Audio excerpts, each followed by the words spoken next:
여러분 안녕하십니까? 포항 MBC 뉴스데스크입니다. 역대급으로 기록된 경주와 포항 지진 이후에도 경북 지역의 건축물 내진율이 전국 꼴찌 수준에 머물러 있습니다.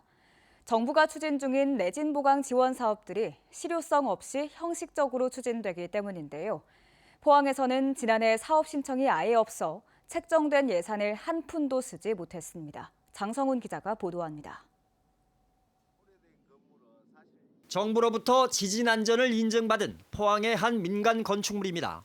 2017년 포항 지진 이후 시행한 정부의 지진 안전 시설물 인증제에 따라 내진 성능을 평가한 뒤 객석 지붕의 구조물을 보강했습니다. 실제 구조물이 3m 간격으로 되어 있는 부분을 1m 간격으로 촘촘하게 보강하였고요. 사선 보강을 3m 간격으로 해서 이 과정에서 성능평가 비용과 인증 수수료는 전액 정부 지원을 받았지만 보강공사비는 자부담이 80%여서 건축주로선 배보다 배꼽이 큰 상황입니다. 이러니 대다수 건축주들은 사업 참여를 꺼려 지난해 포항에선 신청자가 한 명도 없었고 결국 책정된 예산 1억 5천만 원은 한 푼도 쓰지 못했습니다. 인증제에 따른 내진 보강 지원 사업 역시 최근 2년 넘게 아무도 신청하지 않아 예산 16억 원 가량이 전액 삭감됐습니다. 실효성 없는 정부 시책 탓에 전국 민간 건축물의 내진율은 아직도 16% 선에 불과하고 강한 지진이 많았던 경북은 11.5%로 전국 꼴찌 수준입니다. 내진율 향상을 위해선 정부의 보강공사비 지원율을 더 올리고 조세 감면과 용적률 확대 등 혜택을 획기적으로 늘려야 한다는 지적입니다. 다중이용 시설의 경우에는 현행 20%에서 정부 지원율 50% 이상 확대 실시해야 된다고 생각을 합니다. 특히 또 세제 감면 혜택도 취득세라든가 재산세를 전면 감면 실시하고 이를 위해선 정부 차원의 예산 확보가 필요한 만큼 지역 국회의원들이 발벗고 나서야 한다는 목소리도 나옵니다. 국도비 지원이 20%밖에 되지 않기 때문에 민간의 부담이 크고 그래서 지역의 국회의원들이 좀 적극적으로 국도비 지원이 확대될 수 있도록 역할을 해야 한다고 생각합니다. 2017년 포항 지진 이후 건축물의 내진 설계 대상은 2층 이상 200제곱미터 이상 모든 주택으로 강화됐습니다. 하지만 현실에선 전체의 97%에 달하는 민간 건축물, 그중에서도 기존 건축물은 거의 대부분 내진 보강 없이 그대로 사용되고 있습니다. MBC 뉴스 장성훈입니다. 대법원 일부는 공직선거법 위반 혐의로 기소된 김광열 영덕군수에 대해 오늘 벌금 90만 원의 원심을 확정 판결했습니다. 김광열 군수는 지난 2022년 지방선거 국민의힘 경선에서 여론조사와 관련한 규정을 어기는 등 공직선거법 위반 혐의로 기소돼 1심 법원에서 벌금 150만 원, 항소심에서 벌금 90만 원을 선고받았습니다. 공직선거법 위반 혐의로 벌금 100만 원 이상 형을 받으면 공직자는 직위를 상실하는데 이번 판결로 김광열 영덕군수는 군수직을 유지할 수 있게 됐습니다. 영구 정지가 확정된 월성 1호기 해체를 앞두고 한국수력원자력이 공청회를 열었습니다. 한수원은 경주에 이어 울산에서 한 번 더 공청회를 갖고 오는 7월까지 해체 계획서를 정부에 제출하고 오는 2034년까지 해체를 추진하기로 했습니다. 임재국 기자가 보도합니다. 1983년 상업운전을 시작한 경주 월성원전 1호기. 지난 2019년 영구 정지된 후 5년 만에 본격적인 해체 절차에 들어갔습니다. 한국수력원자력은 해체 계획서 초안을 정부에 냈고 공람을 거쳐 공청회를 열었습니다. 월성 1호기 해체는 사용 후 해결료 냉각과 반출, 방사능 농도를 낮추는 제험과 시설물 철거, 부지 복원까지 15년 이상 걸릴 것으로 보고 있습니다. 공청회에선 월성 1호기 해체에 따른 안전성 문제와 사용 후 해결료 처리 방법에 대한 다양한 질문이 쏟아졌습니다. 처리 시설에 관한 계획이 없습니다. 시설물에 대한. 그러면 처리 시설을 짓겠다는 얘기는 다시 바꿔 생각하면 작은 방패장을 월성원전 안에 작은 방패장을 하나 짓겠다는 거하고 똑같은 말씀인데 해체를 한다고 하니까 저희들은 불안하기 짝이 없습니다. 그래서 안전하고 완전한 해체를 하기 위해서라도 중수로 해체 기출소에서 연구 결과가 나온 다음에 기술 연구가 된 다음에 이걸 했으면 한수원은 기술적인 검토를 거쳐 즉시 해체 방식을 선택했고 안전한 해체를 위해 최선을 다하겠다고 설명했습니다.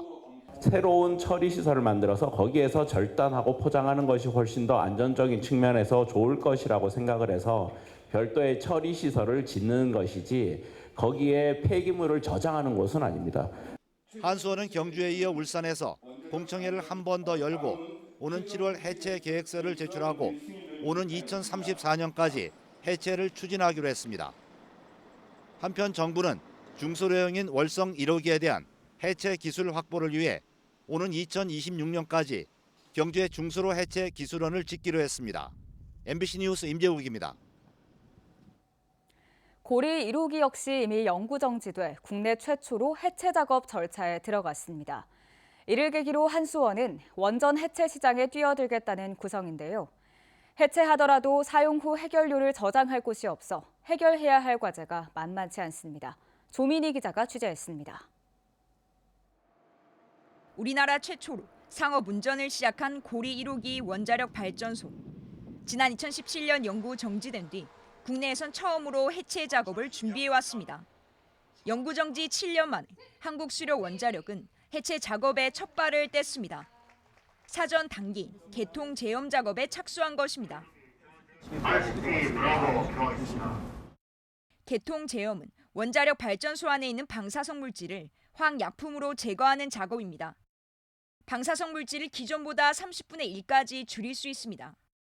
해체 과정의 첫 걸음이자 핵심 공정인 개통 제염은 작업자 피폭을 최소화하고 안전하고 효율적으로 해체하기 위한 기초 작업입니다. 한수원은 오는 9월 작업을 끝마치고 올해 말까지 원자력안전위원회의 해체 승인을 받겠다는 계획입니다.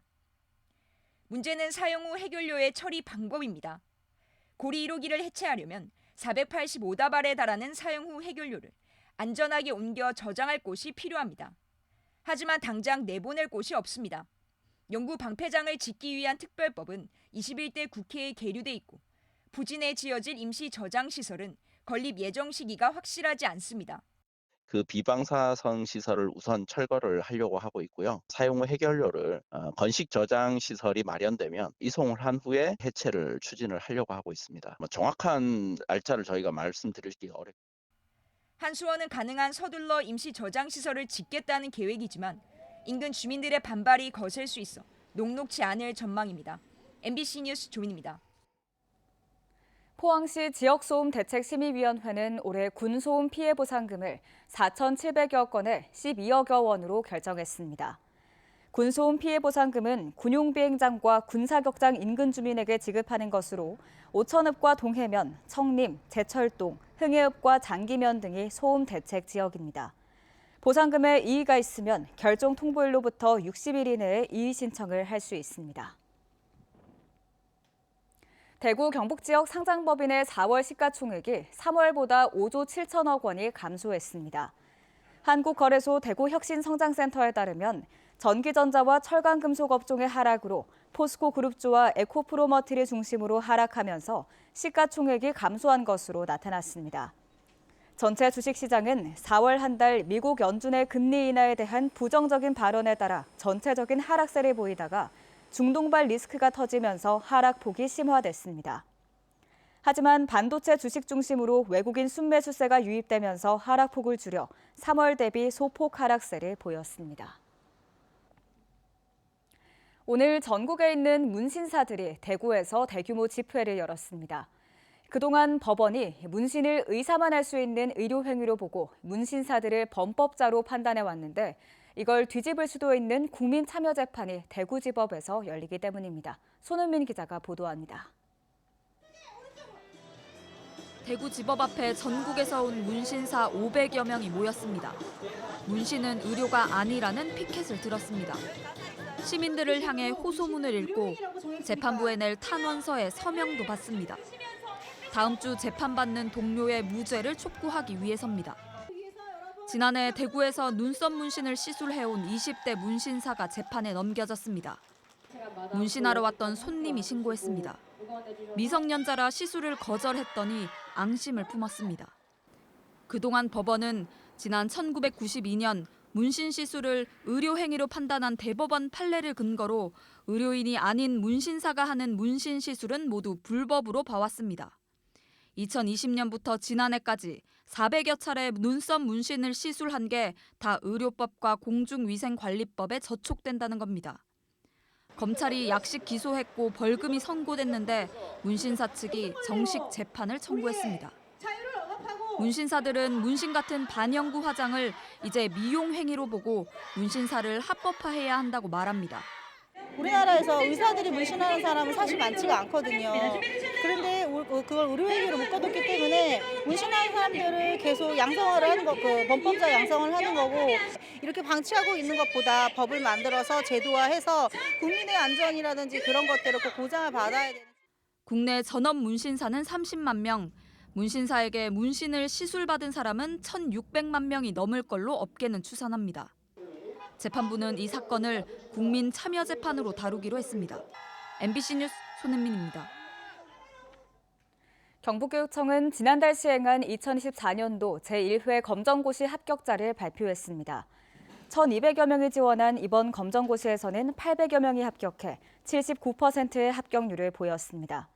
최고령 합격자는 초졸과 중졸 검정고시에 응시한 79세 할머니 2명이고 최연소 합격자는 초졸 검정고시에 응시한 11살 남학생입니다. 식품기술산업 도약을 이끌 한국푸드테크협의회 경북 대구지회가 포항 체인지업 그라운드에서 발족식을 갖고 본격적인 활동에 들어갔습니다. 협의회는 대구 경북 식품기술 관련 기업과 대학 기관으로 구성됐으며 연구기술 분야 상생협력, 민관협력과제 발굴 등을 꾀합니다.